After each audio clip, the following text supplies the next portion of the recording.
أبان عرى صدري وهيج لوعتي، رسوم ديار قد عفت وعراتي، قفا نسأل الدار التي خف أهلها، متى عهدها بالصوم والصلوات. قبور بكوفان، قبور بكوفان، وأخرى بطيبة، وأخرى بفخ نالها صلوات. وقبر بأرض الجوزجان محله، وقبر ببا خمر لدى الغربات،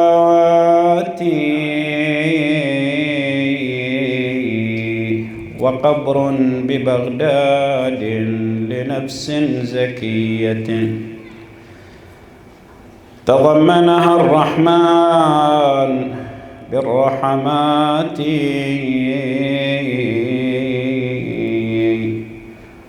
وقبر بطوس يا لها من مصيبة ألحت على الأحشاء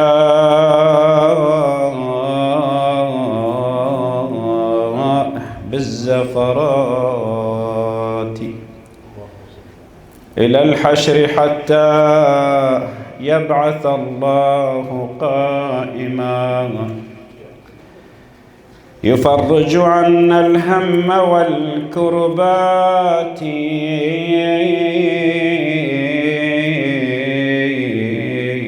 خروج إمام لا محالة قائم، يقوم على اسم الله والبركات. لا حول ولا قوة إلا بالله العلي العظيم. إنا لله وإنا إليه راجعون. في هذا اليوم، هو اليوم المعروف عندنا اليوم 8 من شهر شوال، وفيه هذه الذكرى، هذه الذكرى الحزينة على المؤمنين، لأنه في يوم هتكت فيه الحرمة، حرمة أهل البيت، بهدم قبورهم وقبابهم. والحقيقة بأنه الله بالعكس، بينما الله تبارك وتعالى أراد من هذه الأمة أن تقدس، والنبي صلى الله عليه وآله بلغ الأمة أن تقدس أهل بيته، وأوجب لهم المودة في الكتاب الكريم: قل لا أسألكم عليه أجرا إلا المودة في القربى. والقربى هم أهل البيت، آل بيت النبي صلى الله عليه وآله، يعني الله تعالى جعل مودتهم واجبة في كتابه الكريم. كذلك في تلك البيوت التي وصفها الله تبارك وتعالى بقوله: في بيوت أذن الله أن ترفع ويذكر فيها اسمه. أذن الله أن ترفع يعني أنه سواء كان من الناحية المادية، يعني ترفع بالبناء وتنظيف الساحة للضم قبور المعصومين صلوات الله عليهم ووضع القباب عليها، هذا الرفع المادي، أو بمعنى ترفع يعني تقدس وتعظم وتمجد. على كل الأحوال، وهذه القضية طبعا قضية التجاوز على المقدسات، هي ما كانت إنه صحيح ابن تيمية اللي هو كان مؤسس هذا الفكر المنحرف، احنا لا شك عندنا ولا ريب ولا نتردد، بل نقطع أنه عقيدة الوهابية هي عقيدة باطلة قطعا بكل تفاصيلها. ولكن القضية هي لها أصول تاريخية، قضية التجاوز على المقدسات لها أصول تاريخية. يعني إحنا مثلا الأول اللي هو أبو بكر، أول تجاوز على المقدسات كان شنو؟ كان حرق الحديث، حديث النبي، مو اللي حديث النبي صلى الله عليه وآله، له القدسية، تراءة النبي هذا صلى الله عليه وآله 500 حديث قام بحرقها. وإجا من بعد عمر بن الخطاب بعد زاد على ذلك أكثر. عمر بن الخطاب هو الذي هدم بيت الأحزان، يعني القضية مو قضية جديدة، بيت الأحزان الذي بناه الإمام أمير المؤمنين، معروف قصة بيت الأحزان. فكان عمر هو الذي أمر بهدمه، وكذلك أمر بقطع الشجرة اللي هي شجرة بيعة الرضوان اللي الله تعالى ذكرها في القرآن الكريم، إذ يبايعونك تحت الشجرة.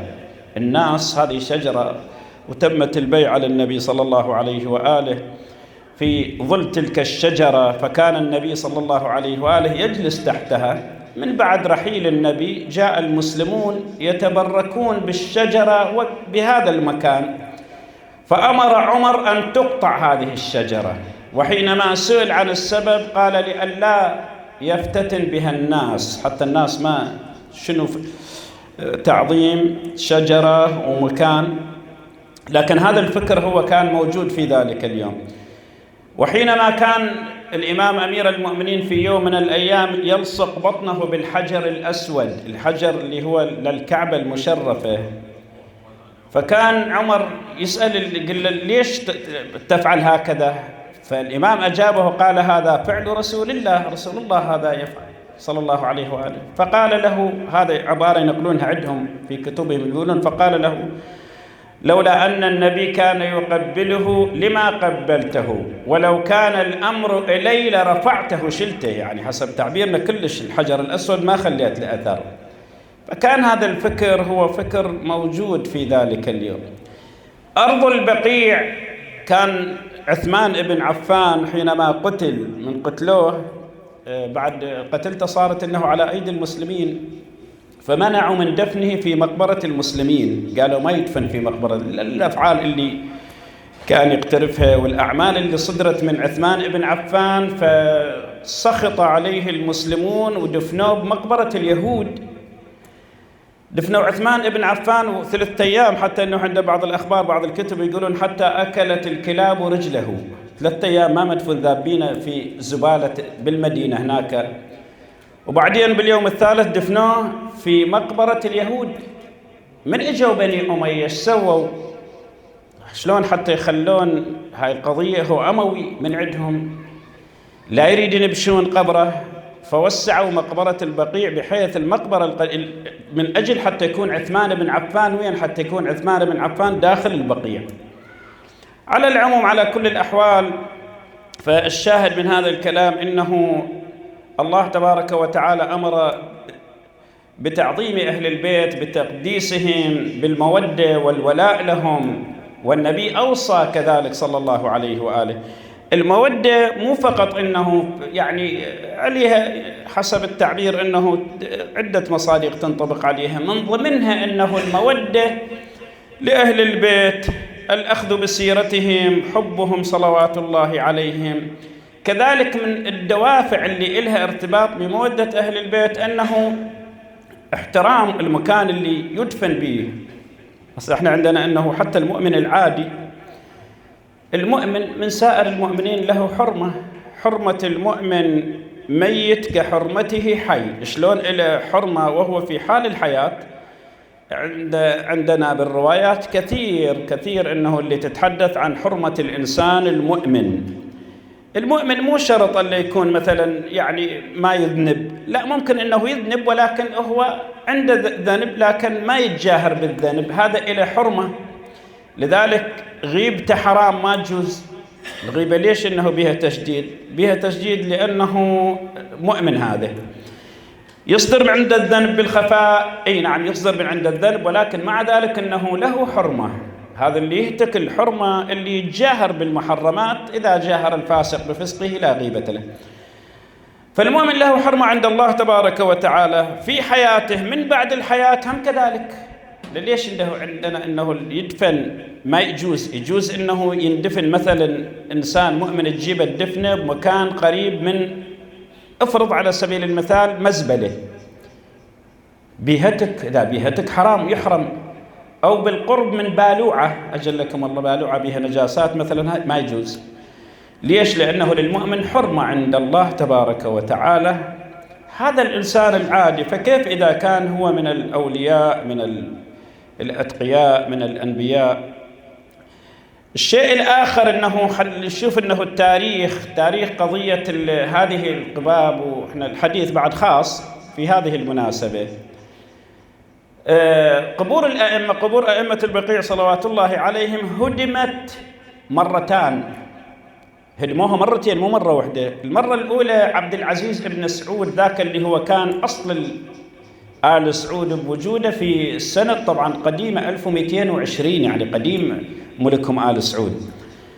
ولهم ظاهر أنه حسب اللي بالي لهم دولتان، يعني كانت وفصلتها دولة أخرى كان بوجود، ربما أنه السلطان اللي يلقبونه بالعثماني، هسه مو أنه في أيام الدولة العثمانية، لا، لكن لقب هكذا. هذا ما كان سني صحيح.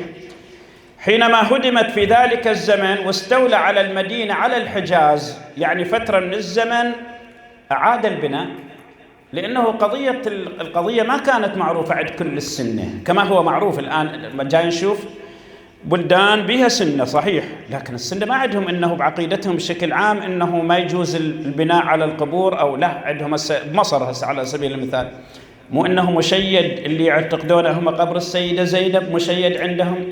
أليس أنه المكان مسجد رأس الإمام الحسين اللي هم بعقيدتهم هناك مشيد عندهم.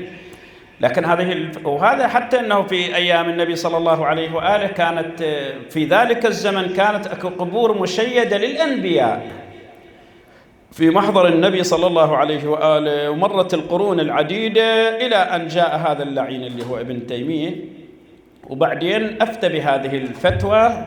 وطبعا الهدف من عندها والغاية هي طمس معالم أهل البيت سلام الله عليهم. وإلا الآن أنه لو يسأل السائل إذا كانت القضية عامة مثل ما يدعون حرمة البناء على القبور حرام أو هو شرك حسب عقيدتهم اللي يدعونها بأنه نوع من أنواع الشرك، هذا لأنه يتنافى ويا التوحيد، عقيدة متطرفة.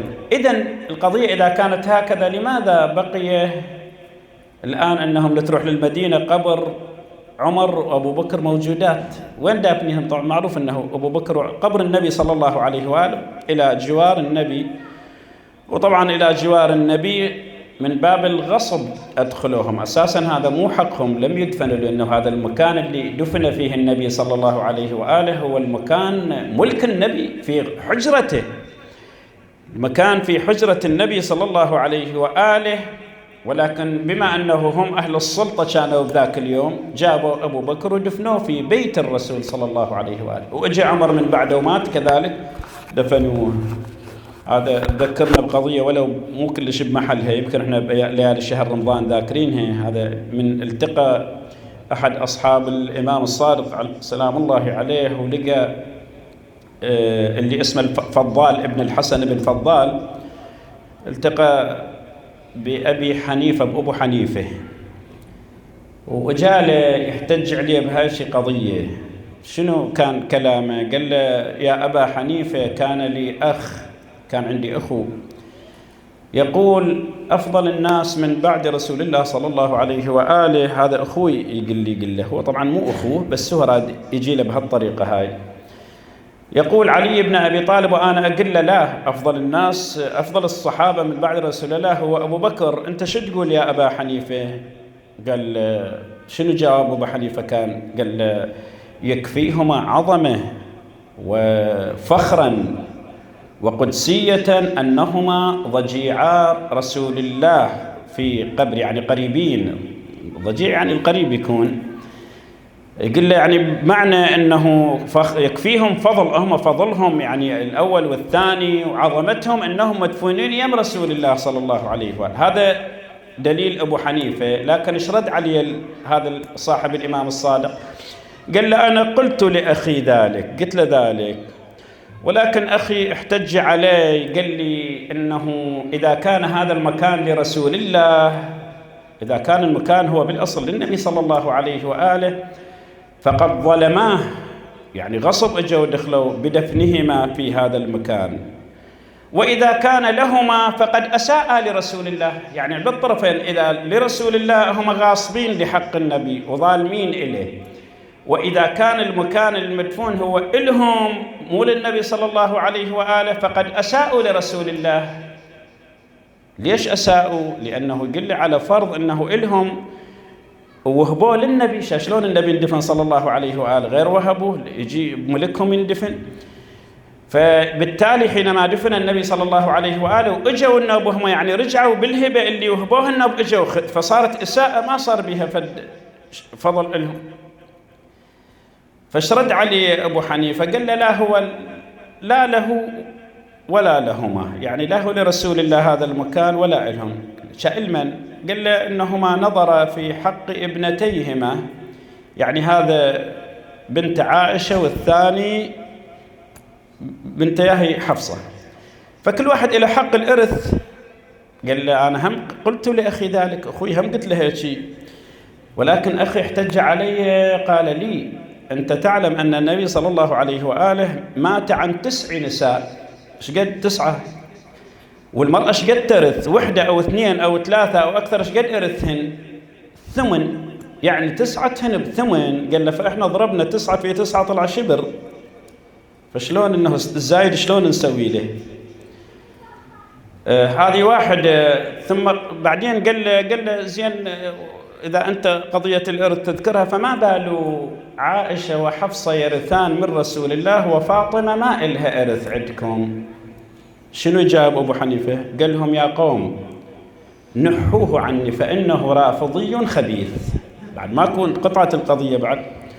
فالمهم على كل الأحوال يعني هكذا أنه ذولي الشاهد، إحنا ذكرنا هذه القضية، فدفن إلى جنب رسول الله صلى الله عليه وآله ظلما، والآن لهم قبورهم وموجودة. فإذا إنه القضية هي قضية منهج ناصبي، نصبوا العداء، حاولوا أنه آثار كل الآثار اللي ترتبط بالمعصومين من ذلك الزمن في زمن بني أمية، والمحاولات كثيرة، حتى الإمام أمير المؤمنين هذا الظاهر في زمن بني أمية كان من باب أنه الحقد اللي موجود عندهم ما يكتفون أنه بالظلم. أمير المؤمنين سلام الله عليه بنفسه حينما في ليلة شهادته أوصى أن يدفن ويخفى موضع القبر حتى لا يرى له. ليش؟ الإمام يعرف أنه من بعده ينظر ما وراء الغيب بإذن الله، وعلم من علم الله تبارك وتعالى بأنه راح يجون بني أمية، وبني أمية مو فقط يهدمون القبور، حتى يستخرجون الجسد ويمثلون بالأجساد، كما فعلوا في قضية زيد ابن الإمام سلام الله، زيد بن الإمام السجاد عليه السلام. في قضية زيد المعروفة ايش سووا له حينما قتل زيد في زمن هشام ابن عبد الملك؟ حينما استشهد زيد بعد صلبوه أكثر من 6 أشهر مصلوب زيد عليه الرحمة، وهو ذاك الشهيد المعروف ابن الإمام المعصوم. هاي اللي يقولون في يوم من الأيام دخل واحد اسمه أبو ولاد الكاهلي على الإمام الصادق سلام الله عليه، والإمام يدري، لكن الإمام كان بالمدينة وزيد عليه الرحمة وهو عم الإمام الصادق عليه السلام، وزيد صلب في الكوفة. فهذا دخل أبو ولاد الكاهلي سأل الإمام عن أخبار الكوفة عن عمه زيد، قال يا ابن رسول الله رأيته مصلوبا على بالكوفة، والناس بين شامة حنق شامت وبين حزين محترق. شوف القضية تتكرر اليوم. هسه ذاك اليوم شهادة السيد رضوان الله تعالى عليه شهيد الإسلام، هم الناس طرفين. الحمد لله الأغلبية لا، الأغلبية محزون محترق، لكن أكو شامت حنق. الإمام ايش جاوب؟ الطام الجواب كلش مهم هذا، إن حقيقة. فقال له الإمام: أما الشامت فشريك في دمه. اللي ما قتل بشكل مباشر، لكن شريك وياهم، من رضي بفعل قوم حشر معه. أما الشامت فشنو كلام الإمام؟ أما الشامت فشريك في دمه، وأما المحزون المحترق فمعه في الجنة. هاي من أحب عمل قوم أشرك في عملهم. على كل الأحوال في هذا اليوم نمر بهذه المناسبة، طولنا الحديث، وختاما إنه هذه واحدة من ظلامات أهل البيت صلوات الله عليهم، اللي مرت عليهم في أيامهم ما منا إلا مقتول مسموم شهيد، ومن بعد شهاداتهم اليوم قبور الأئمة اللي بين الشيعة مشيدة معظمة كمرقد سيد الشهداء والإمام الرضا وأمير المؤمنين، لكن ذيك القبور اللي تشوف الظلامة تلوح عليها حينما كانت بين أعدائهم. هذه القضية تستمر إلى الأبد؟ ما تستمر إلى الأبد. في يوم يأتي ذلك اليوم الموعود الذي وعد الله تبارك وتعالى: وعد الله الذين آمنوا منكم وعملوا الصالحات ليستخلفنهم في الأرض. يقولون الإمام الحجة عجل الله تعالى فرجه الشريف له وقفة في هذه الأماكن. وقفة وين؟ في بيت الأحزان، عند بيت كل أماكن اللي حدثت عليها ظلامات للإمام وقفة هناك، ووقفة عند قبور أجداده في البقيع، وأكو وقفة أخرى، أكو روايات تشير تقول أنه الإمام يستخرج الرجلين، يعني عمر وأبو بكر يطلعهم من قبورهم ويصلبهم، وأكو فد قضية تحدث مذكورة. إذن الإمام يقف هناك: أين الطالب بذحول الأنبياء وأبناء الأنبياء؟ أين الطالب بدم المقتول بكربلاء؟ أبا صالح يا مدرك الثأر كم ترى وغيظك وار غير أنك كاظم. وهل يملك الموتور صبرا وحوله يروح ويغدو آمن السرب غارم. انهضوا خل الرواية من الشرى واصلبوا الجبتين من فوق شجرة. بعد قول ظل عمي الزهرة شكسرة ومن غصب حقها وهاج أحزانها. قوم وانصب رايتك يم البقيع بهالمحار شلون قبر امك يضيع. من يظن بالناس بتهادي الشفيع تندفن بالليل ويعفون. يا ابن الحسن يا يوم تظهر يا غايبها، نامت عيون أعداك ما حد يحاسبها. مهرك غذاه الداك سيفك تحت يداك، لامت حرب جداك عندك يا غايبها. يمتى الوعد بظهور ياتي اللواء منشور، والعاديات اسطور تملي مناكبها. يا ابن الحسن شيل اللواء وقوم يا مندوب لاخذ الثار كل يوم. يوم تنسى الغريب المايات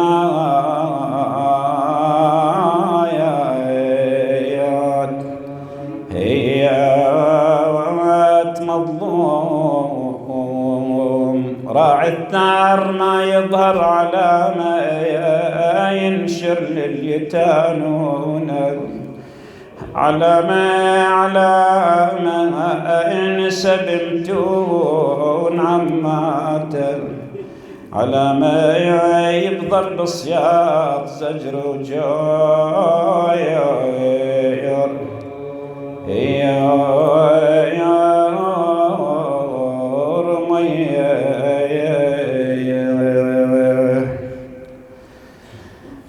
لابد أن ترد القيامة فاطم وقميصها بدم الحسين. نسألك اللهم وندعوك